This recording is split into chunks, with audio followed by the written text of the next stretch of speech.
Dans la famille Avner, seule la mère a un emploi rémunéré au SMIC. Lorsqu'arrive le premier enfant, Aaron, la famille ne touche pas encore d'allocation familiale. Elle aura juste droit à une allocation de rentrée scolaire quand Aaron ira à l'école. Quand arrive la deuxième, Amélie, elle pourra toucher 129 € d'allocation familiale et un peu plus d'allocation de rentrée scolaire. Quand arrive le troisième, André, la famille touche 164 € d'allocation familiale en plus. Par ailleurs, elle bénéficie de 167 € de complément familial que l'on touche à partir du troisième enfant. La famille Bernard, quant à elle, gagne 2500 € par mois. Elle a aussi 3 enfants, Bilal, Babette et Brigitte. Elle bénéficie exactement des mêmes aides que la famille Avner. La famille Koulibaly gagne 4000 € par mois et a aussi 3 enfants, Clara, Constant et Chris. Elle bénéficie aussi des allocations familiales, mais elle ne touche ni le complément familial, ni l'allocation de rentrée scolaire, car ses revenus sont trop élevés. Enfin, la famille d'Acosta gagne 10 000 € par mois. Elle a 3 enfants, Déborah, Dylan et Jamel, et elle touche les mêmes prestations que la famille Koulibaly. Mais il n'y a pas que les allocations familiales. Avoir des enfants permet aussi de réduire l'impôt sur le revenu que l'on paye, suivant le principe du quotient familial. On peut ajouter cette réduction d'impôt à l'avantage procuré par les différentes allocations. Pour la famille Avner, le quotient familial ne change rien puisqu'elle ne paye pas d'impôt.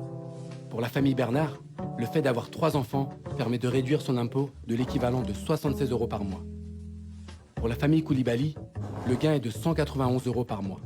Enfin, la famille d'Acosta profite pleinement du quotient familial, en atteignant le plafond de 500 € par mois pour 3 enfants. Ainsi, lorsque l'on fait la somme des aides sociales et fiscales, on voit bien combien le système d'aide aux familles est inégalitaire. Peut-on justifier que les aides pour les enfants diffèrent non seulement selon le rang de l'enfant, mais surtout suivant le revenu des parents? Peut-on justifier le fait que les ménages avec des revenus élevés soient finalement plus aidés que les ménages modestes? Il semblerait plus juste que l'État attribue la même somme par enfant, quel que soit son rang et quel que soit le revenu des parents. On pourrait le faire en supprimant le quotient familial et en remplaçant les allocations familiales, le complément familial et l'allocation de rentrée scolaire par un revenu de base enfant de 200 € par mois versé aux parents. Notons qu'avec un revenu de base enfant, les familles modestes verraient leur situation s'améliorer. Sur nos 4 petits films, nous avons présenté le système actuel et nous l'avons comparé à ce qu'il serait avec un revenu de base. Il nous semble nécessaire de mettre en œuvre le revenu de base pour rendre la lutte contre la pauvreté plus efficace, pour rendre le système plus juste, pour rendre le système plus simple aussi.